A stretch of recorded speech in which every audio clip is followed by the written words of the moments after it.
It's The Perfect Union, the perfect podcast for the perfect country, brought to you by your perfect host, Hank Thompson, for you, the perfect listener. Hello, everybody. Perfect Union is a politics wing of winners and losers enterprises and apocalypse training courses. Don't forget to sign up for our upcoming class, Religion. It's going to be the newest, hottest, oldest thing during the apocalypse. I didn't write that. Hi, everybody. I'm just riffing it because I need to get rid of the apocalypse part of this whole intro. The way to do that is just to not say it. That would make sense. Welcome back. It's December. We're on our way. We're nearing the end. We're rounding the turn like the dogs on the racetrack. At any moment, we'll be able to chew up that little rabbit that they put on the stick, assuming we don't break our legs before then, in which they kill you in front of millions of adoring fans. Wow, horrible. That's okay. Well, I was thinking about horses, but killing dogs is more traumatizing to think about. Both of those are sort of rude things to impose on someone's ears. Hi there, guys. There's my classic start, a little rusty. Sorry I missed an episode last week. I was busy murdering old women with the plague.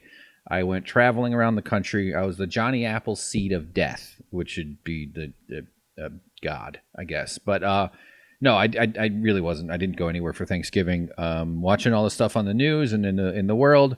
It's pandemic time for some, and it's party time for some others. And it's such a weird, strange time to be alive. Got some great stories coming up. We're gonna do a bunch of religion stuff. I had prepared this for the last episode, so this is old news, but it's also sort of a ephemeral. I think that's a word, timeless or something, evergreen. And so I got some of Trump's religious kooks to talk about. I think it's just sort of an interesting window into American culture, since that we're all right now subject to this kind of nutty evangelical domination world where they have way more influence than they deserve, and they're deeply rooted into the seats of power via conservatives exploiting them and them exploiting conservatives, and they're really not even separate people. Just a reflection of the ancient types of thinking that are dooming everybody, especially with America's prominence in the world and its influence, and it's being dominated by a deeply unpopular minority party that is just trying to hang on to the vestiges of slavery and white supremacy and white male patriarchy and domination over the society by forcing everybody to be work so much and be tired all the time. That's not the level of sophistication I always offer, but it's definitely in there. So yeah, good stuff. It's holiday was nice. I had pizza. Went off on a little shitty eating jag, put a little weight back on, and now I'm back on healthy food. So it's just kind of like my monthly cycle, basically. I am a werewolf, but instead of wanting to devour the flesh of lovers in the park, I prefer to devour the flesh of Chinese food. So that's where we are now. Good times. Thanks for tuning in. Check me out on Twitch, actually. Been putting stuff up there still. Twitch.tv/winners and losers. Excited about some upcoming animation projects I'm doing. I'm trying to get a little more organized, and I have this idea to do like a full animation thing, because I'm like, obviously I don't follow through. I don't have any real plan. I mean, I have ambitions. I have notions of plans. It all kind of weaves together. But I think a fun online thing to do on Twitch would be to start with a blank page and then write something and then say, here's what we should draw. Now we've decided, like, phase one will be writing the idea out and typing it up. And then we have like 2 pages of a script written. Then we'll say, oh, look, we need 3 scenes. So we're going to have to build 3 sets draw 3 sets. And we're going to need 2 characters. And we're going to need this object. And we're going to animate this way. And then by the end of it, we'll put in 3, 4, 5, 6 days, probably a lot longer, since I tend to get real precious about every goddamn pixel. We will have a cool animation that people can watch me create and also even contribute. The last thing we did was a Thanksgiving turkey based on on my hand, which is a traditional artistic technique, and it's almost done. We're getting there. I mean, it's very close to being done. I just need a few more hours on Twitch to finish it. So that's cool. Plus, there's video games, and I want to do more politics and stuff on there. And once I get on camera, That's definitely going to make, I think, up my marketability, and not just for people who prefer to see a person's face and their dumb bald head, but as well as for going on other shows and being a guest. And then I'm going to start reaching out to people. And I'm really thinking this when, my God, this shit doesn't work. What the fuck am I going to do? Go work at an office? Go just be some jagoff wondering why the banana, like the last banana, I have to eat the mushy one. All those other pieces of shit took the good ones. Like that fucker Dave in accounting. There's nobody named Dave in accounting. I know that's not realistic. So yeah, good stuff. Christmas is coming up. Go home. Make sure you go home. Get your plague in before the vaccines are distributed. From what I can tell, I mean, I was skeptical any notion of a vaccine coming out. I was like, yeah, I'm sure that's just bullshit. I mean, not that I think everything is bullshit, but it's like, okay, let's wait and see before I get all excited about it, about the prospect of it being over. And it seems like it's legit, right? I mean, it's legit. So the rollout will be the next phase of how the government manages to fuck it up and, indicate where the priorities are. I'm praying for Meghan McCain and all the NBA athletes and NFL athletes and everybody else who is valuable to the world. Okay. Not you, not me, not the frontline workers, none of them. Just Meghan McCain, 1/4 of the dynamic quadro that is The View, and every professional athlete, because those guys have money to make. And it's not even about the athletes, it's about why am I picking on the athletes? They're fine. Point being that the privileged are going to get it before the underprivileged. Right. Well, maybe not. Maybe they'll do it right. Maybe somebody will say, hey, let's give it to... I know they're going to try. They're going to speak about it. And I'm probably being a little more cynical than they deserve. It's hard not to be cynical with the Democrats doing what they're doing these days, isn't it? With just like from a perspective where it's completely obvious that it's like America is shifting just from religious corporate extremism to corporate religious extremism, dialing down the kooky religion crap. But there's still a good bit of that in the centrist left, like what we call war criminal church, where Michelle Obama canoodles with George W. Bush at someone's funeral and shares lozenges. You don't share a lozenge, you give one. Sharing one would be like, I'll work on it for a little while, then you can work on it for a little while, and you can give it back to me. I guess you could share an egg roll and like cut it in half, but then you're giving half an egg roll. You're not. If you share one, you take a bite, someone else takes a bite. Although that's less gross than the lozenge, isn't it? A lozenge flavored egg roll. Okay. Title of my 4th memoirs upcoming. But anyway, Obama. There's been a lot of. I wasn't even planning on talking about this. My God. Real quick, we're going to talk about. I got a little Katie Porter clip. I always like the Perfect Union All-Star Katie Porter when she shows up. It's a quick one. Brian Williams lays down the law on COVID-19. Rudy Giuliani, his the wax that he uses to seal the diarrhea pores on his head seem to be failing as he is getting further and further into becoming a full-time gothic gargoyle. And plus more from him, and then a whole bunch of religion crap. But just a couple quick thoughts on this now that I've already kind of started it.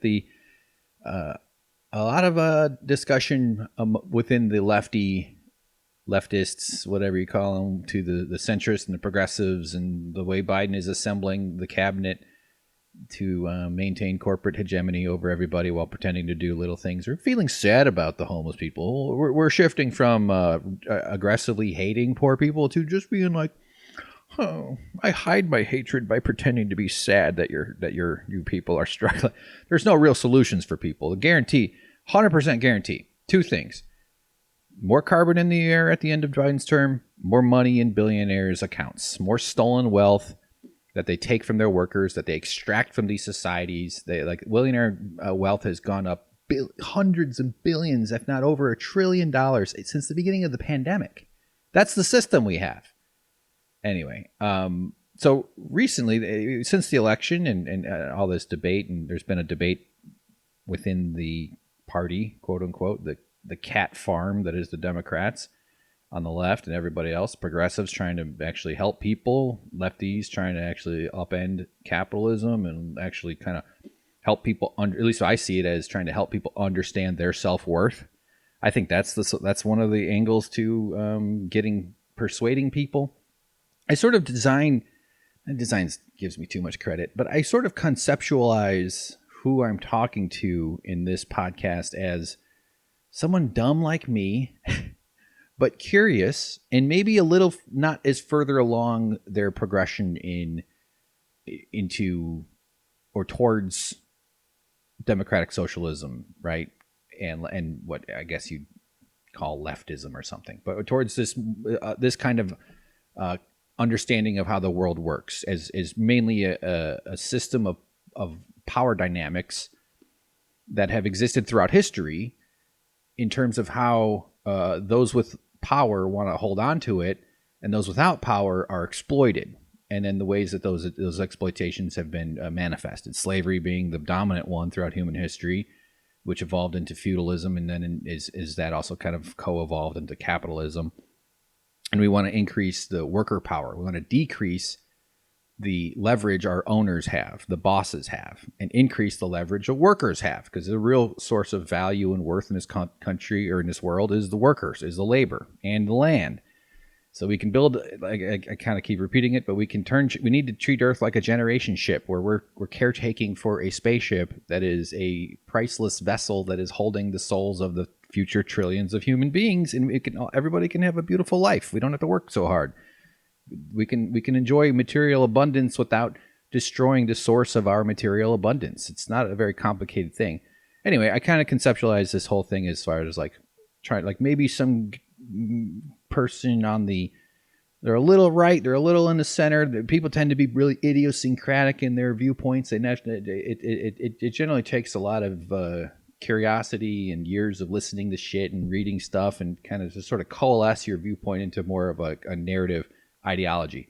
And I'm also super suspicious of overconfidence in your own ideology. I think that one way you can defend yourself is to acknowledge, or one way you can give yourself credibility is to start with your ignorance and to be aware of the pockets of and the lapses of knowledge you might have, as opposed to just filling in all the gaps with like abject confidence, which seems to be something a lot of people do. So sort of picture people who are persuadable towards this viewpoint. I really do think it's kind of as simple, not that it's always easy, but just to tell people that they have self-worth and to try to get them to understand that. And then that's a seedling that I would hope grows into the notion that, oh yeah, I do have, why is my boss getting so much of my worth? I do deserve to feel better. I do deserve to have that my existence is validated by living in a country and a society that is in congruence with our instincts, the instinct to care about each other, the instinct to help each other, the security that comes from knowing that someone has your back. People can get that if you're lucky, if you're born into a good family, if you're born into a community where you have a healthy people supporting you. But we have so many people left to fend for themselves. And, it's just a brutal, cruel, horrible, evil, mean system. And so anyway, how does this relate to the defund the police thing that I was just thinking about? Is within this debate, Abigail Spanberger won her re-election. Is she Virginia or something? But she was recorded on a call, like a group call thingy, whining about having to fend off the socialism attacks and the defund the police as a slogan. And this was like shortly after the election. So that's like a rewind about a month or so for that moment. But that sort of kicked off this debate within the lefty sphere. And I think someone who I really respect is Brianna Joy Gray. I think her Twitter, Brianna Joy, BJG. She's pretty prominent on Twitter if you're in the lefty sphere. She was Bernie Sanders' press secretary, director of communication. One of those. She was a prominent voice in the Bernie Sanders campaign, as well as like a good writer. And I knew her from her appearances on the Michael Brooks Show and the Majority Report. I don't know. I'm sure she probably did it over the time, but she was on the Michael Brooks Show quite a bit, and I think she wrote for The Intercept, and now she does a podcast called Bad Faith. Anyway, she's pretty vocal in kind of addressing this stuff, and she's someone whose perspective the reason I bring her up is because I think you should also go give her a look. But Obama has weighed in. I don't have any graphics or even the quote, but he kind of weighed in and called it a snappy phrase, I think was what he said in terms of the phrase defund the police. And I don't, I actually kind of agree, not with Obama, but I understand if you look at, or let me start that over. I understand why that phrase is problematic. There's a lot of it's the right thing to do.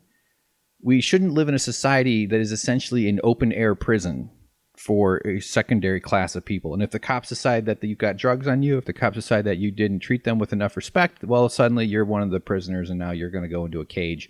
But we have to defer to these goon squads that rove about, whose origins, by the way, check out the podcast Behind the Bastards, and there's a great series of the history of the police back in June of 2020 or so. Go back that far. Really fascinating stuff. They evolved out of slave patrols, their integration into oppressive, racist systems of violence, of state-sanctioned violence throughout American history. There were deep integrations with the police and the KKK, and with lynch mobs, and all those sorts of ways that the injustices flow in and around the policing system we have. And that obscures the good that police sometimes do. I do think we should have a position in society of someone who's willing to go help people at a car crash. We have firefighters, we have paramedics. It's also good to have someone come by and help with traffic. Maybe someone needs to come and listen, this country's filled with violent, broken people. Potential for violence, I should say, is high when you have stress. And America has tons of stress, no health care, meaning the people who need to get some therapy. We're not like a chill country. A lot of people break and they snap in different ways. I'd say the preponderance of people sort of snap internally and they just sort of have fucked up relationships and maybe addiction issues or some who knows what. Or they're just the dickhead at the thing, or they have strange behavior. Whatever. There's like a relatively survivable rapids. It's like if you picture whitewater rapids, there's the part you're like, oh, that part looks like the safer part, but it's still kind of commotion, lots of commotion. But then there's the part where the splashes are all big and the white, it's all foamy and white. It's just not, don't go over there because your kayak will tip over, and then your girlfriend's gonna have to call your parents, and that's a fucked up thing to do on a date, to tell it that your son is now turned into piranha food. We should release piranhas. I think rafting would be more fun with piranhas. So meaning, I don't know about that. But there are more kinetic expressions of dysfunction that result in that are emergent properties of this big complicated system of generational trauma, cultural mores, some good, a lot of them not good. Hyper individualism, selfish consumerism, all the ways that people have their heads fucked with by this kooky ass world. And that means that we have, I don't even know where the hell I'm going with this. What the fuck? I'm trying to get to the point where I'm going to get the defund the police thing. So people with my perspective, if I hear something, I'll approach it with curiosity and I'll say, okay, well, I don't understand what you're saying, but please tell me what you mean. And I'd like to know what that is all about instead of just having a knee-jerk reaction to it. And I'm not unique in that, but a lot of people do have just those knee-jerk reactions. So when you're talking about defund the police as a phrase, if you're listening to this podcast, you're more than likely on the higher end of people who pay attention to politics. A lot of people don't have the time to pay attention. They don't have the inclination. There's lots of other distractions. And or they might only really kind of tune in when it kind of becomes the fever dream, the fever pitch of politics leading up to a big presidential election. I think Trump has gotten a lot of people sort of snapped out of their malaise in a way. Not to say that they always snap into what I would prefer they agree with my viewpoint, but it's still woken up a lot of people out of their stupor a little bit, maybe. So I guess that's good. But the people who resist those phrasing, and also it's kind of an absurd notion that the candidate like Abby Spanberger and others, the centrists in the Democratic Party, are running away from the phrase and they're running away from the term socialism because they're such cowards. Not to say that they're like hiding their viewpoints. They don't. It's not even like they're trying to sell those things and they just don't want to be called out for it. It's just that they're ideologically not committed to either one of them. They're not in line with the way they view the world, but they still are against the Republicans, or they're running as a Democrat for now. And it shouldn't be like, oh, because like we need you, the lefties, to quit using the word socialism, quit using the phrase defund the police, because I don't know how to answer Republican attacks because I'm too much of a coward to stand up to the misinformation machine on the right. That's essentially what it comes down to. Socialism is extremely defendable. The reason they're not for defending any part of it, even when you decouple it from the notion of it being Marxism, socialism, all the kind of centuries of brain, not washing, it's more influencer culture of making it a term that you're supposed to have this kind of like, oh geez, oh my god, I can't, whoa, don't say anything bad about the flag. Oh my god, you said where, like, those are all conditioned responses you have by living in a culture filled with propaganda that you're imbued with from the very early age, that your grandparents were imbued with, not just your parents, or not just their parents, all the way back for a long time. So if you decouple all that stuff, the policies are all just rational. Like, yeah, we should probably like make sure that we all can stay alive and that we don't go bankrupt because we went to school or got a broken leg or need to see a doctor. There's this, it's like, that's what's so fucking annoying when the whole project of the Democrats and the Republicans is to make sure that nothing really changes enough to help people. The pandemic right now, if they're sending out $1,200 checks and making sure that people are kept away from government help as much as they can, that serves their interest, because it also, if they were to actually offer ongoing support, like in Canada where they get $2,000 a month, that would open up a lot of questions, and a lot of ideas would emerge from people who would say, wait a minute, is this really like money? Is you can just help people, you can just like make stress go down and we can all have better lives, and I'm not even saying live on the dole, but we would train people, would start to get the notion that the government can be a force for good in the world and in their lives, because there's been so much propaganda that it's always the problem and always bad. So anyway, that's not even really relevant to what I'm trying to get at. But the notion that we're using, that there's no real we here, but that phrase defund the police, it should be used. It's a fine phrase. It's just that the people who might be on that cusp of being persuaded towards it, there aren't as many people willing to go, oh, I'm curious. What do you mean? Tell me more about that. And you say, well, it means that we want city budgets shouldn't be over 50% for cops, who are basically just the violent tool belt of the billionaire class who go around and enforce racist property laws and commit horrible crimes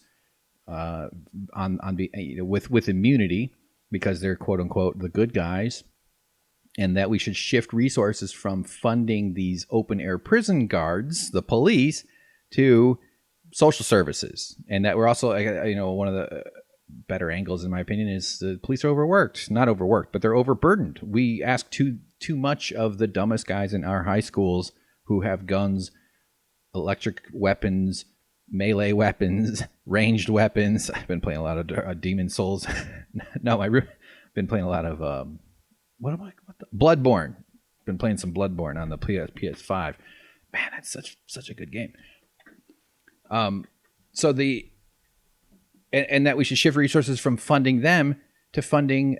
We send a guy with a bunch of guns to do mental health care issues and all those sorts of things. So there's, I know I'm doing a terrible job explaining it because I keep tripping over my own thoughts, but defund the police means funding other social services and helping people and reducing the need for anybody to even need the police. You can people seem to grasp the idea of defunding education.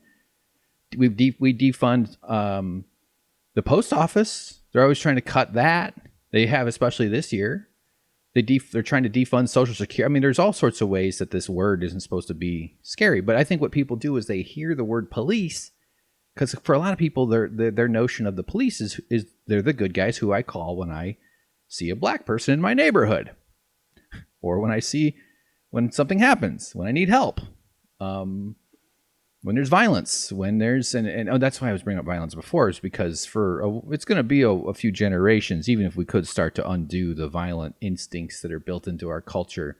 And it's not even just violent instincts; it's just more indifference to pain kind of instincts that are sort of conditioned in this selfish world that we have, this aggressive, selfish, consumeristic culture here. So it's a good policy. It should happen, and we should help others. And there's a world where cops don't carry guns, and cops don't carry.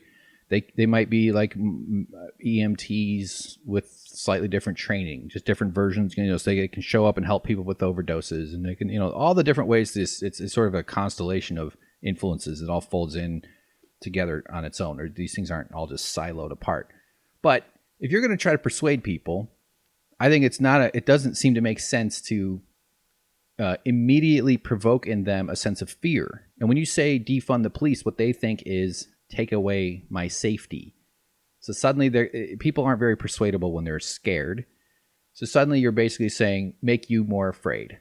We need to defund the police for what a lot of people hear is make me more afraid. And immediately they leap to quickly defending the police. It just provokes the bias that they have in addition with the accelerant of fear. And now they're just going to say, well, fuck you. What are you, crazy? You don't defund the police. You don't defund the Ghostbusters. We got ghosts bust. America is basically the world of the Ghostbusters, where all the ghosts get out and they fly around and go, and then there's no Ghostbusters. It's like the demons have just like run the show. They're just like in charge of everything. And the police are their demon ghosts who run around and are really mean and nasty, leaving slime on everything. That was me in college. But so instead of a phrase that for a certain percentage of people, I'm not saying this is for everybody, but for a certain percentage, I don't know exactly what that is, but it's not small. And then you can improve the messaging on it for campaigns as well. But instead of using a phrase that immediately provokes a defensive reaction, we should shift it. I think it makes sense. I would, if I weren't calling the shots, I would use different verbiage and choose things that people shouldn't be defending. You can't defend some things. So I would say defund bad cops. We need to stop funding bad police. And then and who's going to say, no, we should fund bad police? So now you're starting a conversation about what that means. What does bad police mean? What do you mean we're funding them? What are you talking about? Well, we give this much money to police, and they pay out this much money. And every city has a list of a running tally of lawsuits, costs in terms of like settlement payments that they have to make. Cops murdering people, that doesn't happen in other countries. It's not like this in other places, in other developed nations. Another one would be defund violent government. How's that? Let's stop paying for violence from our government. Oh, I want violent government. Like, no one's going to defend that. Even if they, it's slightly manipulative in a way. I'm not trying to say that, like, this is marketing. We're talking about persuading people. It's not tricking them, because what we don't want are violent government. We don't want bad cops. I don't want any cops, honestly. But like, why do we make people defend the police when we could try to ask them to defend bad cops? Defund extrajudicial killings. Defund street executions. Like, let's be a little more specific and choose words that people wouldn't just immediately leap to defending. I don't know. That's all I was going to say. I kept imagining I was going to call up the Majority Report and talk to Sam Cedar and tell him all this. So you hear me, Sam? That's my phone call. Click. All right. Fuck. God, it's already been a half hour. Man. God. I need pajamas. I've been wearing shoes and pajamas lately, so my pajamas are getting all I did a little woodworking. I built some shelves out of cedar and fucked up my wall. So it's nice. Yeah, it's all coming together. Let's get into Premiere Bush. This is Premiere Pro. Oh, actually, you're not seeing Premiere Pro. I'm going to edit this down, but I'm using it. So here's Katie Porter, a Perfect Union All-Star, although I was having issues with this video screen here. Okay, now it's working. All right, so this is Katie Porter. I don't have all the context for what this hearing is about. Honestly, I'm a terrible journalist, and I apologize. This is some sort of committee hearing, and she's talking to Steve Mnuchin, the Secretary of the Treasury, who is just a complete lizard. No offense to lizard. He is a rotten, slimy, fish-lipped snake monster. He's a horrible person. He actually does Hollywood. Was a Hollywood like a producer guy, but a big mortgage. He made a shit ton of money off of the Obama bailouts in the early 2009 or something like that. He foreclosed on people. He's just one of these monsters. There's no business being anywhere near government. So here's Katie Porter giving him the business, and she's the congressperson from Orange County in California, and I think she's great. I really hope to see a lot more. I'm glad Katie Porter's out there duking it out with these bastards. So let's just hear what she gets at it for. The audio is a little kooky, so bear with me on that. Is today the year 2026? Yes or no? Of course it's not 2026. How ridiculous to ask me that question and waste our time. Well, Secretary Mnuchin, I think it's ridiculous that you're play acting to be a lawyer when you have no legal degree. Actually, see, that's not pausing. What the fuck? Damn it. What the goddamn it fucking thing? I have plenty of lawyers. God. Okay, it's the oversight of the Treasury Department's and Federal Reserve's pandemic response in the House Committee of Financial Services. So I've backed up a little bit here. Not all the videos are doing this. Just sometimes Premiere just decides to go black screen when it's paused for some reason. So here we go. You have no legal degree. Actually, I have plenty of lawyers at the Department of Treasury. Let me back up just a little bit more. She's getting to him about the legal degree stuff. You're play acting to be a lawyer when you have no legal degree. Actually, I have plenty of lawyers at the Department of Treasury who advise me. So I'm more than happy to follow up with Chair Waters and explain all the legal provisions and the ranking member. So more than happy to make that access. Secretary Mnuchin, are you in fact a lawyer? I do not have a legal degree. I have lawyers that report to me. Oh, okay. He does not, in fact, a lawyer. But he does have lawyers who talk to him. I am not a barista, but I have baristas who say my name heck sometimes when I go to Starbucks. I am not an accountant, but I have a team. I don't. I have that. All right, yeah. Well, he's just a rotten scumbag. It's nice that the umbrage he takes at being questioned about anything, and we just need more people like Katie Porter. We don't need these fucking, former O-ring manufacturing pieces of shit that there's just some car dealership owner that lucked their way into enough money to be able to afford to run for something. Katie Porter's a really smart person, and I'm glad she's out there doing that. All right, I don't know what else to say. Fuck Steve Mnuchin. Brian Williams, or as I call him, Kiss Daddy. I always just imagine being his kid, where he goes, "Good night," like he tucks you in to go to bed, and is like, "Good night, Hank. I'm Brian Williams." That could have been a lot funnier. That wasn't funny at all. I'm not. I just think his children are probably like, that's how he says goodnight to them.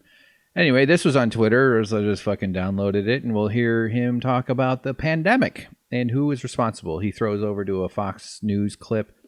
Normally, I wouldn't turn to MSNBC for its moral guidance. I mean, this is just another propaganda arm of the establishment of the Bidens and the near Tandons and all the fucking, rotten corporate firsts. They're never going to say anything that's actually going to improve people's lives. MSNBC is better than Fox. I don't know. But anyway, whatever. This is on Twitter. Here's Brian Williams. Wearing a very sharp purple tie with light purple stripes. Looking good. But here we go. Last thing before we go tonight, as you watch the following clip, please remember Americans are now dying at the rate of 1 per minute. Please remember we've lost over 270,000 of our brothers and sisters. People who were here with us when the year began, people who will not see another New Year's Eve. Here now, a moment of clarity and awareness. I would have gone with Valentine's Day on that one. That took place on live TV, on the president's favorite morning show, Fox and Friends, and this happened this morning. So what's unusual, I guess, at least in my view, is that they're calling out another TV show, like another network. They tend to not do that kind of thing unless like a guest makes news or whatever. Or it's like a real weird freak out or something. So he's just basically calling out Fox and Friends here. So let's see what he's saying. Ultimately, right now, what's going on with the pandemic is, and we don't know exactly how many people may have been infected over the Thanksgiving holiday weekend, but the number of cases in our hospitals is going through the roof. In 41 states, it's going up. I read a great survey, and they looked at the scientific data in my home state of Kansas. In the month of July, they had a statewide mandate for masks. Now, the problem with Kansas was some counties would actually enforce it and other counties would not. In the counties that enforced the mask mandate, the number of cases of coronavirus actually went way down. And in the counties where they did not enforce the mask mandate, it went way up. Whoa. Huh. Wait a minute. Keeping the spittle-borne virus inside a mask is a way to prevent the spittle-borne virus from leaving your face and the area around your head and then entering the air around you and traveling down someone's bronchial tubes. I almost said fallopian tubes. Bronchial tubes. And causing them to turn into a corpse. Now he turns to look at his co-host. This is Brian Ducey, or Steve Ducey, one of the dipshits that's on this show. Here he's looking at someone. Really? Yeah. You just have to do it smartly and do it safely. It means just do that mask smartly. Just smartly. Apparently, masks work. Apparently they work. Who knew? A little bit more. I kind of jumped in on that. Let's go just rewinding a bit more. Did not enforce the mask mandate. It went way up. Really? Yeah. You just have to do it smartly and do it safely. It means apparently masks work. Now, I'm not saying this is like a good news. Oh, look, the conservative propaganda show is suddenly changing over to rational thing. It's just like this snuck through. They've been I don't know if they've been explicit anti-maskers, but, you know. God, sorry, I got a hair in my tongue. Oh, fuck. Well, where did this come from? I haven't been doing any dating. He is, okay, all right, I think it's gone. I hope it was a hair. Jesus. You know, how many people have died because of these fuckers? But Brian Williams has a response. Maybe I should let him weigh in here. I just like, this is, what's her face? I don't know her name. The, one of his other hosts. She goes, really? Really? Oh, masks work, huh? The anti-science nature of the conservatives and the GOP, and you know, it's just kind of like Iraq. I always think about Iraq. Like, it took a lot of conservatives finally got the notion that it was a mistake to go into Iraq around 2006 or 7. We went in 2003, right? Was that when the war? I mean, we went to Afghanistan sooner after 9/11 in 2001. It took years of complete mayhem, wasting money, killing troops, killing tons of people. And some conservatives are like, oh boy, maybe that was a mistake. Now, that's because their media doesn't tell them that. All right, got it. I think I got the hair out. All right, we're good. So we are only really allowed to make progress at the speed at which conservatives learn they're wrong. That the slowest, dumbest people come to a realization that they're actually that the world that they've been taught is actually not how it really is, and then we can maybe start to put on masks. This vaccine rollout is going to be a fucking mess, man. There's going to be all sorts of. I mean, I saw a thing today that the former presidents Obama, Trump, and Clinton, no, not Trump, Obama, W, and Clinton, are all potentially going to take the vaccine on TV or something, and like I actually think that's good. I don't know why you. I mean, you have a lot of reasons to mistrust all of them. It's not like these are honest, decent people. But we do as a species look to leaders in this country. We need to kind of like the thing. Like, I don't need to persuade you. I don't need to be persuaded. But there's a lot of stupid people that just look at TV and get all sucked into it, which is also what's frustrating about the Bidens. As a side note, that the Biden administration just sort of will deflate any animated response, or not any, but a lot of animated responses, even though they might hold similar policies to the Trumps, where people are like, oh, well, at least we've got a diverse people helping starved children in Yemen now, selling arms to Saudi Arabia, maintaining and managing the gigantic global empire that the American military establishment pays the government to maintain for its profits and corporations, so they can continue to have access to cheap labor and cheap raw materials and lax pollution laws and pliable governments.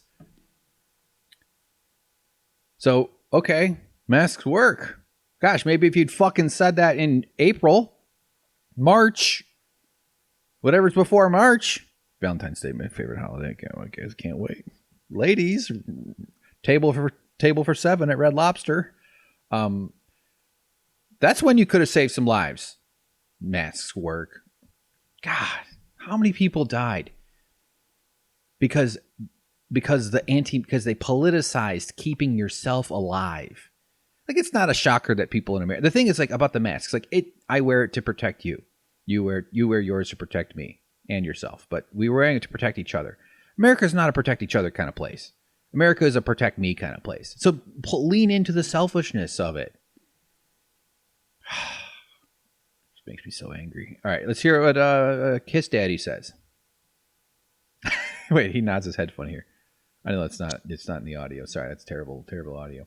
I don't like Kiss Daddy. I just want him to kiss me on the head once. I want one kiss on the head from Brian Williams and say, I'm Brian Williams.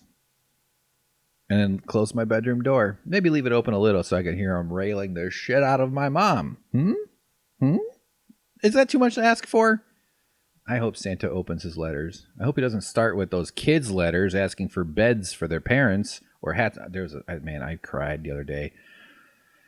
I'm not going to do it now. Maybe on another podcast. But yeah, someone tweeted these children's letters to Santa, and man, it was fucking devastating. I definitely cry. I'm a big cry guy, but fuck, it really hit me hard. All right, here's more. Here's Smooch Daddy. Apparently, masks work. A breathtaking moment of situational awareness on live television this morning. 10 months, 270,000 lives into this. And this is important. In the rush to a vaccine, in our rush to get life back to normal, to have a spring and summer in 2021 that feel like spring and summer, it's important we never forget who the deniers were. Because those 270,000 mothers and fathers, sisters and brothers, husbands and wives, they ain't coming back. So it's incumbent upon all of us to honor their memory. That is our broadcast for this Tuesday evening. Say it. Along with our thanks for joining us on behalf of all my colleagues. I'm Brian Williams. At the networks of NBC News. Good night. Ah, fuck, you didn't say it. That's it. I'm divorcing you. Yeah. That's it's good for. This is noteworthy because they're calling out the other network, and I could easily see the Democrats just not wanting to deal with the emotional, collective emotional anguish that this event has is still ongoing. People love to fetishize Biden for his ability to pretend to express grief and sympathy to people. The interview with Jon Stewart and Stephen Colbert from several months back, where Jon Stewart talked about how, like, Biden is a man who knows pain. Biden is a man who suffered. His wife and kid died in a car crash. His son died. Yeah, he's had some personal tragedies. And Biden is pretty good at doing that thing where he'll touch your shoulders and tell you that it's all going to be okay, and feed you a little bit of that overconfident white guy magic that he's famous for. You know, maybe let you see if you can loosen one of his millennial teeth if you're really getting close to him. And he is maybe could fulfill that role well.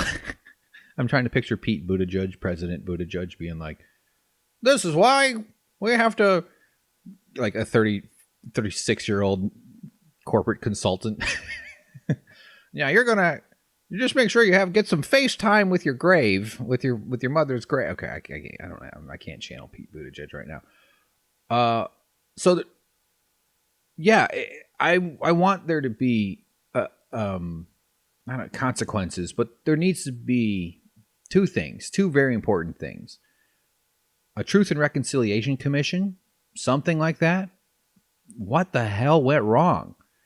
I saw a stat that if America had Canada's death rate, there'd be 160,000 people alive who didn't need to die now. Still would have lost some people, quite a lot, and that would have been devastating. 160,000. Though I believe the number of deaths yesterday, today is the 3rd of December, it's been spiking since before Thanksgiving, and now that everybody went home for the holidays, it was a very busy travel time. It's virtually guaranteed hospitals are overwhelmed.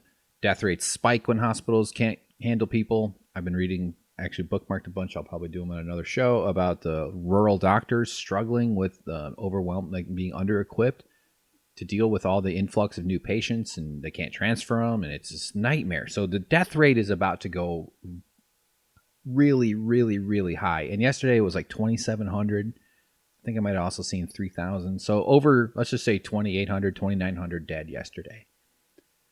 And our measuring stick for what is a bad day of death is that a 9/11 of death? Or is it not, how many 9/11s of death is that? No, it's only been a half a 9/11. We've been averaging like one or like half a 9/11. I don't have the numbers that I wanted to say averaging, but so many people are dying. And he said that this broadcast one every minute. So we have this constant flow of mostly preventable death because of the negligence of the Trump administration and the negligence of local governments too. I don't think the Trump administration deserves to be the only people held to account for this, but they're definitely the most prominent and the most powerful. Fucking Wario Cuomo in New York, this horrible governor that keeps getting reelected, this scumbag, this tool, this piece of garbage person. All these governors, they're just, Gavin Newsom in California is a rotten scumbag. They're all just filthy, rotten scoundrels. Cuomo wrote a book about how good he did with the pandemic, with like 40,000 dead in his state and so many more about to die.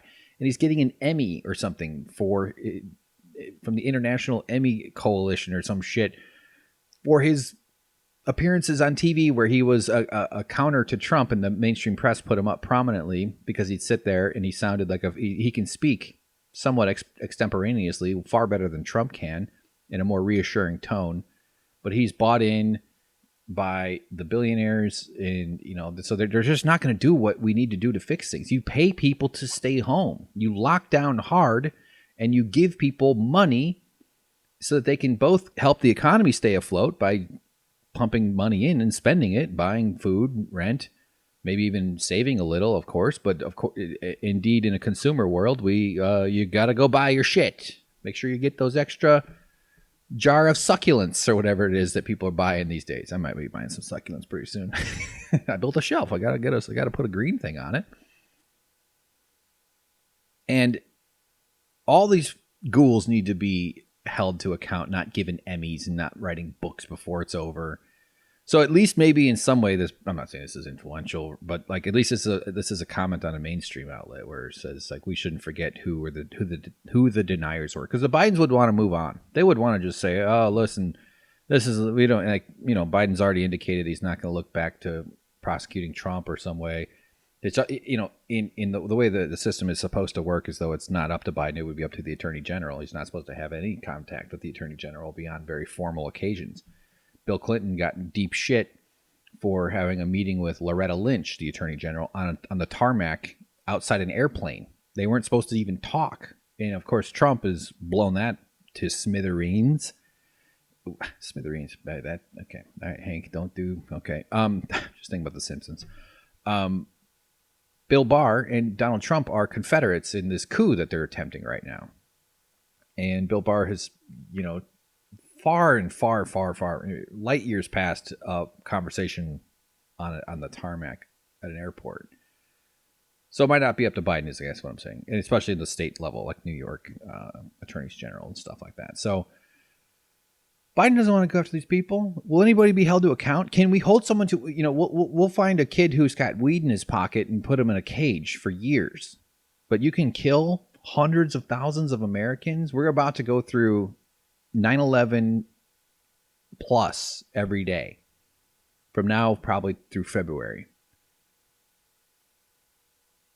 It's unbelievable. And so I hope there's accounting. I hope people are held to this. The thing about the presidency and about the shifting of the administration is there really is a certain bandwidth too. They might be able to make the case, we can't do it because we don't want to spend our political capital on that. And of course, that's exactly how the Democrats think and how they're this sort of older, outdated mindset, which is just like the Democrats aren't going to improve people's lives materially. There might be some small, very corporate friendly, means tested, mitigated types of improvements, but they're ideologically paid to not. That's the whole fucking point of their existence. The billionaires who fund them. And when I say billionaires, I just mean the ruling class. It could be hundreds of millions. It could be, and it includes the 2 or 3 millionaire types who believe that they're also on the same page as these super wealthy fucks. And then all the dumb rubes who don't make anywhere near that, who have just bought into the system because that's what they have, and they've also been conditioned to not have the imagination to imagine otherwise. They're all gonna be, I forgot. I lost my train of thought on that one. God damn it. But they don't have the bandwidth. They might not have the bandwidth to do it all. It does consume it some. And there's a lot to do. The Trumps are breaking things on their way out. There's going to be an enormous pile of shit to clean up. And it's probably going to get really bad. And Trump is incentivized to just let the virus go rampant, tank the economy. The worse they can make things for Biden, the better off they'll have, the better chance they'll have of coming around. Especially if we get some austerity hawks in there, where the notion that you shouldn't spend money on people during times of leanness, that we should actually force people to live with less during times of recession. But with the eviction crisis and the people's savings are completely depleted, and it's going to be I think we're in for a massive economic hit if they don't start just pumping money into everybody's pockets, which they're almost certainly not going to do. So the other thing that needs to happen, one was Truth and Reconciliation Commission or something like that. 2 is a grieving ritual. Human beings need collective rituals. We do things collectively. We identify collectively. We feel safest in groups. We assess. We often belong to different communities within our life. Our work group, our work community, our family is a community. Our church can be a community if you go to a church for that reason. I go to church to steal money from the collection basket. I don't even think I could do that in a funny way. I actually like the inside of churches. I find churches to be nice and calm. But that's just I think that's not a thing about churches. That's just a thing about architecture and being inside buildings where there's not a lot of fucking construction and trucks beeping all the time, like here in hell where I live. People really resonate with collective action. Go to a concert. Adele. Google it. Look it up. Adele. Okay? Adele. HD video. Vimeo.com. All right? Look it up. You'll see what I mean. Baseball games. Heck, tennis matches. Everybody's head turning left and right to left, depending on what side of the court you're on. Maybe you're in the back, on one of the front and the top or the bottom of the court, and you don't have to turn your head. Well, you would actually turn it a little bit less. I'm just picturing Russell Crowe from A Beautiful Mind, like mapping the head turns of tennis audiences at Wimbledon. So people need a collective ritual, and it's true. by the way, great YouTube series about the early ancient peoples of Egypt is by a guy named Romer, Omer. Look up Romer's Egypt or just like Ancient Lives of Romer or something on YouTube. Really great. Like early 80s. So the footage sort of sucks, but the filmmaking is really great. Like he seems like a really knowledgeable guy, and the way he kind of does sort of archaeological analysis of what religion is to these people, and it's fascinating. It's so interesting. Romer's Egypt. Trust me, this is a good rec. I guarantee it's really, really cool stuff. And it's kind of artistic and crazy, too, in a way. But it's not boring. Like, yeah, you got it. Obviously, this isn't some insight, but humans need death rituals. We have rituals around everything. We have rituals around your fucking birthday, your anniversary, Valentine's Day, Sizzler, Party of 8.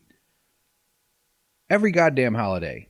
Melania Trump does the ritual where she pretends to care about Christmas from the cave upon which she lives. She builds a sled and she skates down the sled after forcing tiny dogs to be reindeer.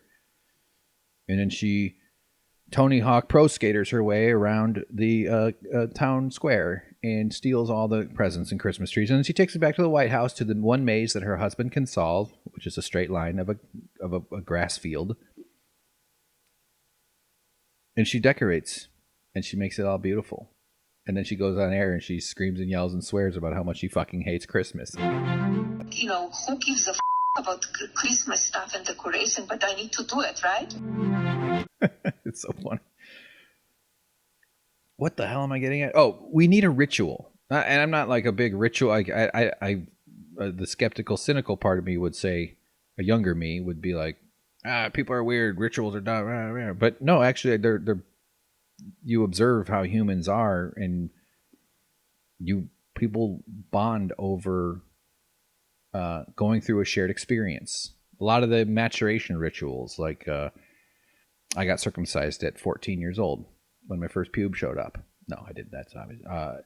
But like, there's those rituals. I'm not saying they're all good, by the way. I'm not saying in any way saying that. Some of these are pretty weird and screwed up, like, because human culture can get involved in these things in all kinds of fucked up ways. But especially around death, there's a lot of ritual. There's a ton of, and it's very cultural. I mean, meaning it varies culture by culture. And of course there would be. You got this intelligent gorilla developing on the plains of Africa with, you know, at some point and probably pretty early, the notion that you're going to die and that your friends are going to die and that everybody you love is going to die. That was probably on our consciousness before we were anatomically modern humans, I would imagine. I don't know. But I know they find like, oh, there was a bead with this Neanderthal, so therefore they were burying them within some kind of, they had a sense of death, and he clearly was wearing his favorite knife. So of course we have like deep the collective process of grief can be done. And a country should go through something like that. Like when 9/11 happened, it was this massive outpouring of anguish and pain and all the public vigils and the candle things and the giant piles of flowers, which I always like to picture like 10 weeks later when it's all soggy and wet and some guy's got to go shovel all the flowers and the dead teddy bears up off the ground. And, you know, all the memorials and we should be honoring the dead. One of my political ideas, if I ever had the wherewithal, would be to like try to do activism to try to get healthcare deaths declared a disaster, and to have various townships put up memorials to commemorate the 70,000 people who die every year from a lack of health insurance. I think that would be an interesting angle to provoking conversations and raising awareness about this mass death that we tolerate in the name of profits for this utterly evil industry, the health insurance industry. 70,000 a year, somewhere around there, every fucking year. And we don't call that a disaster. It's insane.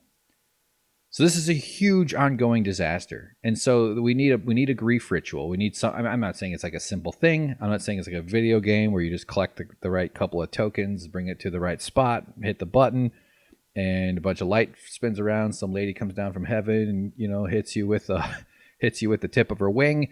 and moves on, and now you got to power up. It's not like that. I'm not saying that at all. But I think it's partially why this whole thing has kind of just become normalized, is this slow-moving pandemic. It's a strange, unlike other disasters, it happens in slow motion, which means it's also more predictable.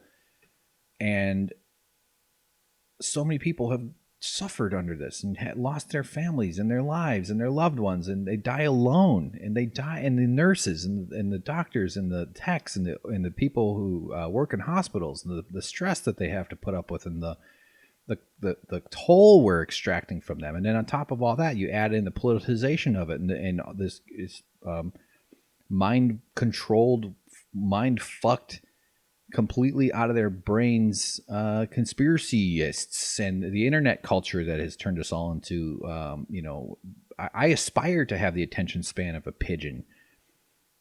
They used to put pigeons in the noses of rockets and just have them like peck on a screen or something, and like they would somehow aim the rocket. I think I do believe that that's a thing. I didn't just make that up. So the way that, like, Trump is incapable of expressing any empathy. Biden is capable of pretending to, and it might even be legit, but it certainly isn't reflected in his policies and in the way he votes and will govern. I mean, we're going to see continued tolerance of profitable corporate, profitable for corporations. I'm trying to phrase it so it's not confusing, but all the misery and death that our country, that we've all been conditioned to ignore, feeds the profit machines. And Biden was chosen by this party and the leaders, the Pelosi's and the Schumers, the Clyburns of the party. They're all there to make sure that the profit machine gets to feed. That's all it is. It's all. They just don't want to relent a single bit of it. They're better than the Republicans, but they're still not looking out for you in any way, and it's fucking terrifying. So I don't know what I'm getting at exactly. I don't know what ritual we need. I'm just saying that the lack of grief, even a performative nature of it, of a vigil, of one of those sorts of things, where that would have validated that this is a disaster if it had been happening over the last several months and stuff. And it happens on small scales. People have their own personal and private processes for this shit. It's always a little fucked up. Grief is a pretty complex thing, I think, and it's an ongoing... I think of grief as sort of a biological reflex as much as it is a... more than anything, really. It's just, yeah, okay, I can get into grief. I've done a lot of thinking about it, actually. But we've been missing that. Not that I'm looking for it per se for myself, but as a society and as a group of people, I don't know how the hell I got on this jag here. But if Biden just starts to wash his hands of having to deal with the Trump thing because it's less complicated, Pelosi almost certainly seems like she's not. I don't know. Lazy is the right word, but there's no fighting her. They would go after the progressives if the progressives were pushing for it, but that's about it. That's really the only place that you'll see any real fight out of those fuckers. All right, so okay, let's get to Rudy Giuliani. This is so horrible. We're already over an hour, and I'm gonna push off the religion shit that I've got because that's gonna be its own nice little big chunk. Of course, we're having to call an audible here. So as you know, Rudy Giuliani has been making it after all. He is the star of Tickletown. He has been in the news a bit recently for his appearance in the Borat film, Borat subsequent movie film, available on Amazon Prime. A fun watch. I think that Sacha Cohen could have fucked that up a lot worse, meaning like you could see a Borat 2 being a bit of a mess, and it's fine. A lot of shocking shock out humor, not a phrase, but it is now. But anyway, Rudy appeared in that, where he was in a room with his hand down his pants. I don't think he was trying to wackadoo his thing, as it was sort of implied, but it definitely seemed extremely inappropriate overall. I tend to give people the benefit of the doubt if I think he doesn't deserve it, by the way. But tucking in his pants. I don't know. Whatever. It's not. You could persuade me he was masturbating, but it was probably a bit of both too. Anyway. We weren't in the room. Thank God. It looked weird. It was fucked up. But anyway, that he was in the news for that. And he is this weird little, he came to life in a pit of ooze and spent much of his time as a gargoyle on the side of a Gothic building. I've been playing a lot of Bloodborne, by the way, and it's all it is like terrifying Gothic architecture. It's really good. And so he's been in the news a bit, and he's also Trump's like head lawyer. He's one of the top guys that goes out for Trump. And he just must fucking stink like cigars and old cigars, and just all that old man smell and that nasty. Ugh, he's such a gross. Here, let's get a picture. Well, before I show the picture, you've seen it already. You already know where I'm going. This was in the news last week where his head was oozing diarrhea. He had some kind of dark fluid flowing down his cheeks from both sides on his temples. For those of you not seeing the image, I'm sure you've already seen it. Horrifying. Some sort of hair dye, maybe not hair dye. What else could it be? I'm just guessing it's that his brain is mostly diarrhea. I really think that's probably what it is. So here he is. Keep your eye on the woman behind him. She's right over his left shoulder, and he's giving one of these, idiotic press conferences. Like all these people, this whole Trump coup, this sloppy lawsuits that they're doing, misspellings and everything. They've won 1 out of 40 cases or something, and that was just like so that they could stand slightly closer.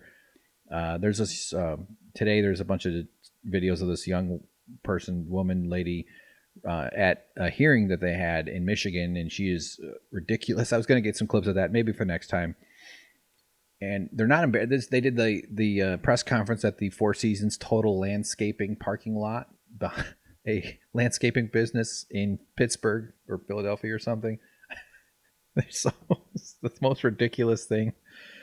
So here he is with this shit oozing down his cheeks, dark streaks flowing down his jowls.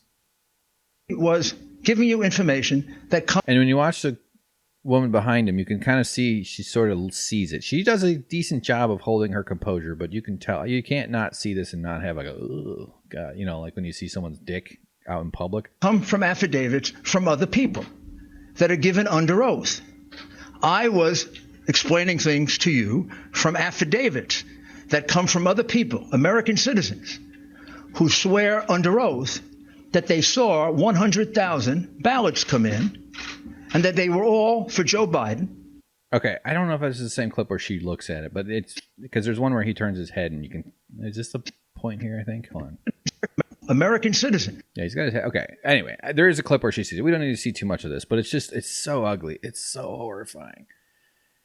It's like what fluids of hell are oozing out of this guy right now? It's so gross. And he's super rich. He's been like a consultant, and these guys are all making money. There's a giant global grift of consulting where they like charge foreign countries all sorts of money just so they can sell their prominence, and this is influence peddling bullshit that these people do. And he's made tons of money as one of Trump's cronies over the last 4 years. It's not like he can't afford to have somebody give him the hair dye that doesn't leak when he sweats. So it's nasty. Maybe it's like cigar smoke or something. Maybe he like sleeps with his head in some sort of weird recuperative hyperbaric chamber of smog of something that absorbs into him in order to like maintain the demonic soul that's churning away on the inside. Some way of that he has to force it. So here's another shot. This is him. What a hunk, huh? Look at this guy. This is with Sidney Powell. I don't know a ton about her, but she's the lady, the Trumps fired her. She's wearing like that strange leopard print type of outfit thing. Apparently she's a lawyer, I guess. She somehow wound up at this, I don't know. It doesn't matter. I don't honestly give a shit. But she was the one who had the, everybody was picking apart a brief. She filed some sort of document where she misspelled district. Like for district court, she misspelled it twice differently at the very top of it, and there was just nothing but errors riddled throughout. So this is the A team. This is who Democrats lose to. They're on their way out. It's a total clown show. They don't pay as much of a price for shame and for being like this as people used to. You'd think that you'd be shamed out of public office. I mean, I'm still embarrassed about some candy I stole as a kid. I misspelled all kinds of stuff when I was 3, and I sucked at it. Here's Rudy, though. Pay attention to how careful he is about his hygiene, in case you're not already disgusted enough. But this is mostly disgusting stuff coming up for everybody, so sorry.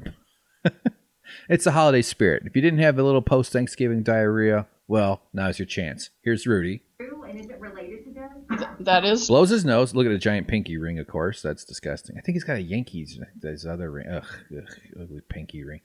So he's blowing his nose into a kerchief. True. It is somehow related to this, but I do not know whether good guys got it or bad guys got it. We don't know who hit that.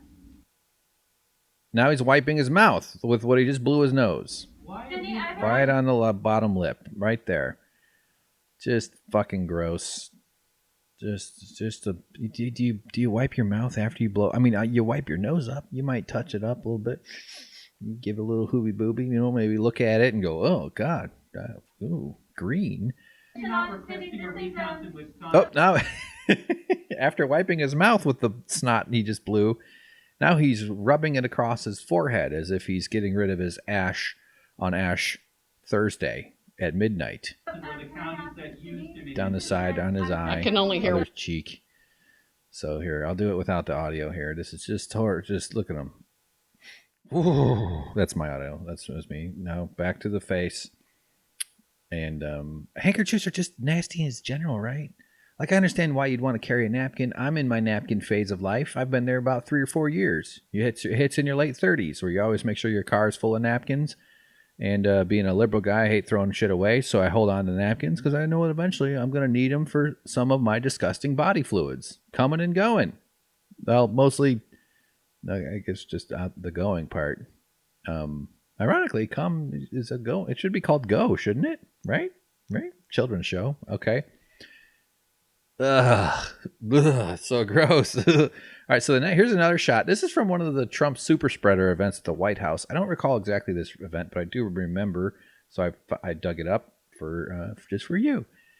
Rudy's sitting with a lady. I think he knows this woman he's with. She's not wearing a mask. He's not wearing a mask. Guy next to him, no mask. There's a whole crowd of people, and I see 4 masks. I see Route 3 and 1 is behind. Yeah. Oh, 5. Okay. I think there's 5 masks.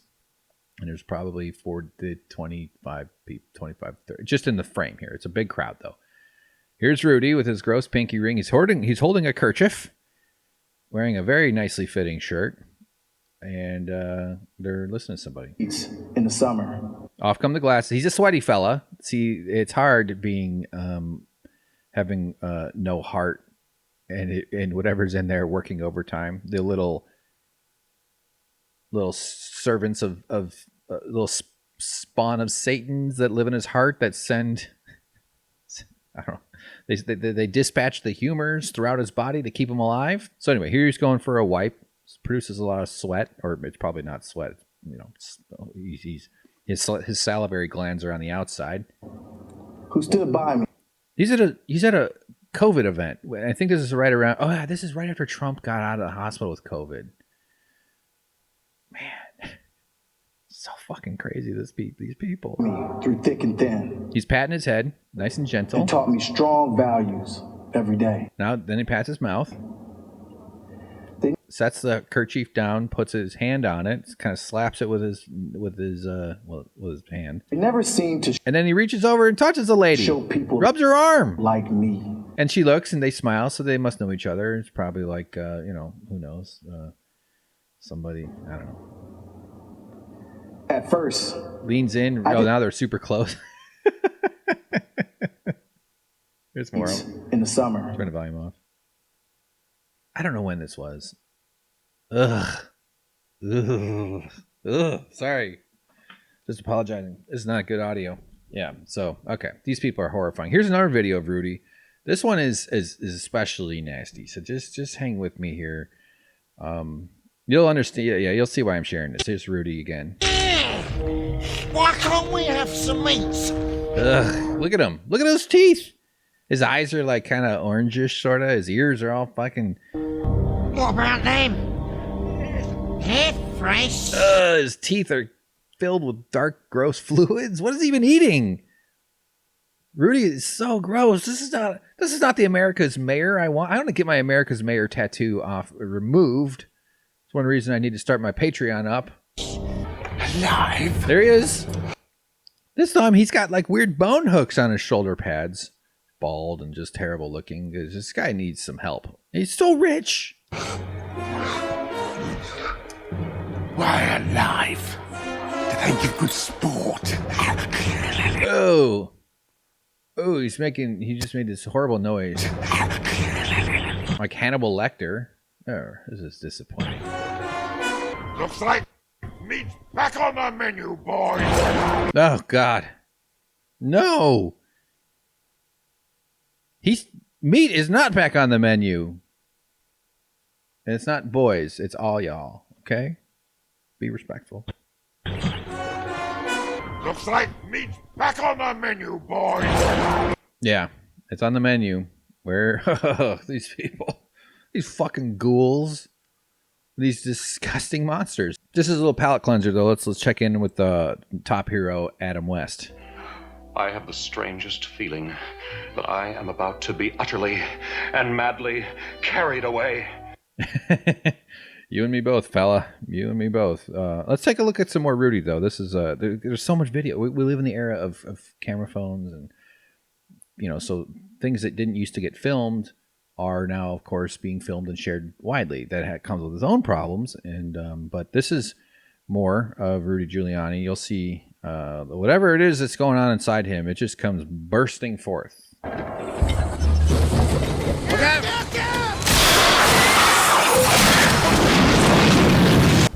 Lights out! Wait here. Wait here. You guys running?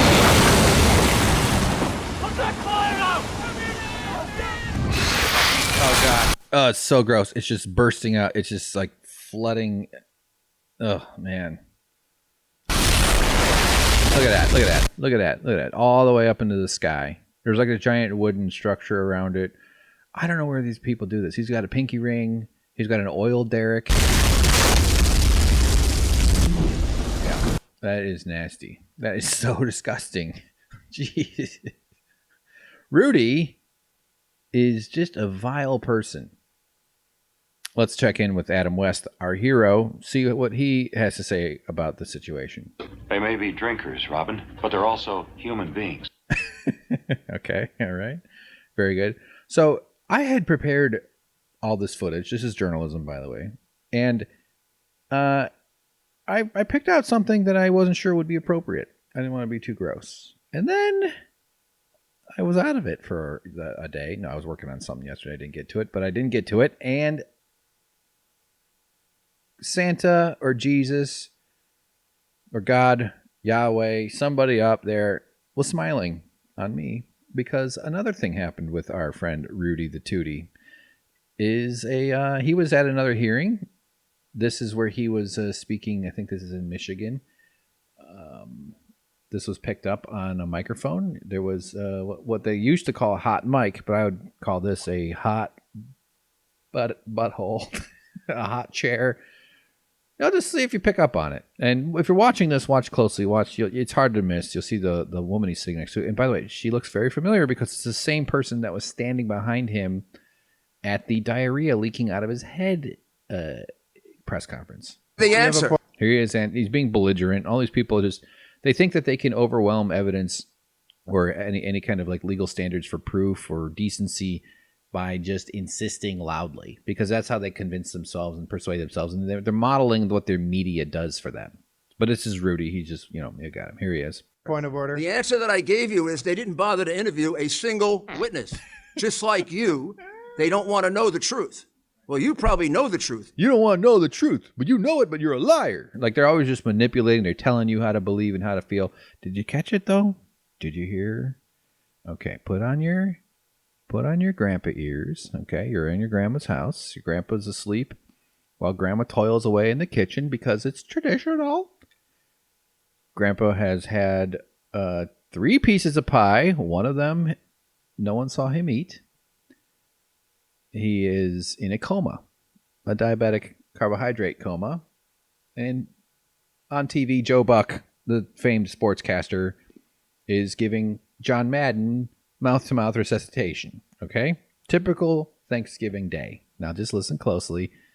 You're in the moment, okay? You got that smell of carpeting that needs to be replaced, and that smell of like old. They got some weird joke books about sex or something. What's like because they're. All right, maybe not. Okay. The answer. You have a point of order. The answer that I gave you Listen real close. is they didn't bother to interview a single witness. Just like you, they don't want to know the truth. Adam West, save us! They may be drinkers, Robin. Wait. But they're also human beings. I jumped ahead. Adam West, save us! Let that be an object lesson in the dangers of tampering with the laws of Mother Nature. So, yeah, you heard it. You heard it, right? Witness. He farts. Now, is this one of those things where, someone edited it in? I'm pretty sure it's not. First of all, it's Rudy Giuliani. He is a fart. So this is just his inherent character coming out. Witness. The way the woman looks at him, though, is so great. Here's some more footage of it, though. This is Rudy here. Here he goes. Oh, God, no. Oh my God! Okay. Sorry. I'm not going to do that. I'm only going to do that once. That's from the hit film Fart Wilder. I searched for Diarrhea on YouTube. Man, boy, looking up anything that's remotely medical is risky business, isn't it?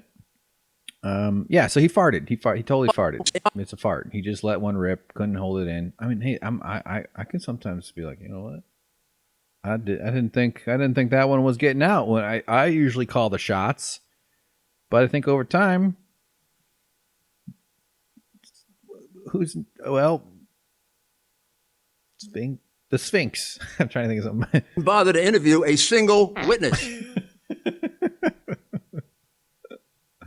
So now, of course, as I love to do, I like a good montage. So I went and edited up a little thing here. This is good audio too. Don't worry, this isn't just video, but it is probably better to watch the lady's face. This actually should be one of these fucking TikToks or something.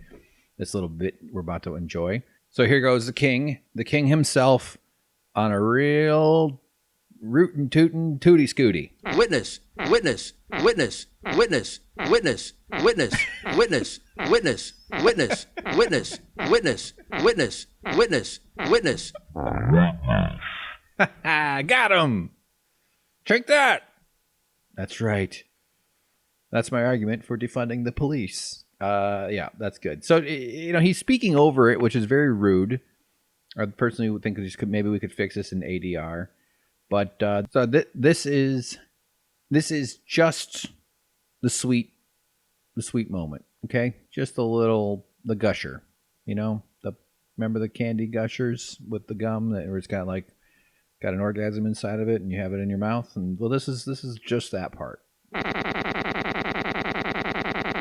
Yeah, see, not so bad at all. All right. That was fun. That didn't pay off. Good. So, preview of the religious stuff is, I think I did this last time. It's this guy. It's this fuckhead.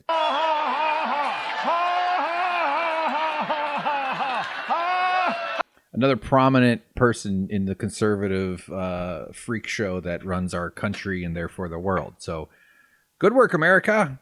The clown army is, now I wouldn't say doing well, but none of us are doing well. Man, what a fucked up world where these type of people get rewarded for all this stuff.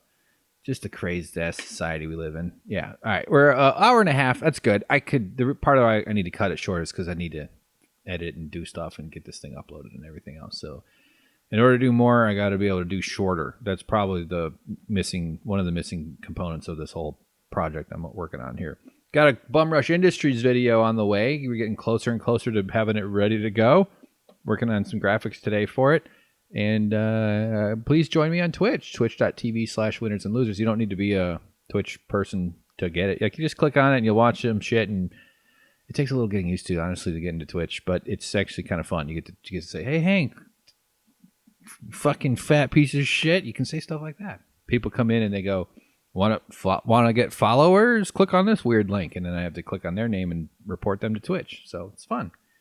It's really fun. My goal is to get enough money that I can run away from all electricity and go live in the mountains, befriend local wildlife, and choke to death on some piece of vegetable that I grew myself. It's not too much to ask for. I just want to be near trees and away from people. So we're working on it. I'll just keep playing games, doing animations, and yelling about socialism on Twitch, and eventually we'll get there. That's how it all goes. All right, everybody. This has been fun. Oh, yeah, and the shrimp squad. You get to come enjoy these cute, adorable little shrimp. And I think I've got, like, bugs growing in there, too. I saw a thing swimming around that was not a shrimp, and I was like, oh, fuck. So that's all we got. Don't forget, Christmas is coming up. Get your shopping in. Spend money. Spend money, or you don't love your family. Okay? If you aren't poorer at the end of Christmas, then why do you hate your family? You don't love your family. Give money to a corporation or hate your family. Okay? That's the real message of Christmas. That's all it's really all about. I'm going to actually maybe go work on a woodworking thing too. So that's my thing. I think the spirit of giving stuff is nice. It's good to share. It's good to be generous. But the conditioning that we need to make sure that the companies of the world are a whole by foisting, we feel guilty if we can't afford or we don't want to spend money. Like, so draw something. That's why I send cards. Cards are all just a giant scam. Get them at the dollar store. They're only 50 cents. It's amazing. You don't have to go to that fucking rich people store Target where it's $4.99 for a card, $8.99 if you want one that sings. Just more shit for the garbage mill. So go to the dollar store, 50 cents, and then draw a picture of me in it holding a fish. I usually do that. That's like I do like a little drawing of myself, and at least there's something in there. I actually think it would be fun to release a line of cards with crazy sayings on them. But I would love to build woodworking stuff and give those away to like people who I care about. That would be a nice gift. This whole make sure you go buy some. All right, I was going to go on this just jag next time. So, right on, guys. Thanks. There we are. We're at the end. Thanks for tuning in. Thanks for clicking play. I hope you're all being safe, being well, taking care of yourself, taking care of each other. Try to do a little meditation, a little yoga. Try to get your head on straight. Take a break. Forgive yourself for not being perfect all the time. You're not going to get it right this year of all years. Maybe your pants are a little tight. My pants are tight. I honestly, frankly, been somewhat skeptical I could even go outside in pants. I wore shorts outside, even though it was in the 50s, which is frigid Arctic weather here in Los Angeles. But I put on some pants, and I've been eating better. And so now the pants are still tight, but not as tight. Okay? There's no lesson there. Just, okay. All right. It's okay. Tight pants, no problem. And we're all going to get healthy together, and we're going to do it together. Okay? Hope and change. Just like Obama said. There's hope and there's change. And then after 8 or 9 years, you'll realize that those were lies. Those were just marketing slogans. So don't forget to like and subscribe. Click the knee, bend the knee, click the bell, smash something, and we'll be seeing you all again soon. Bye-bye. I love you.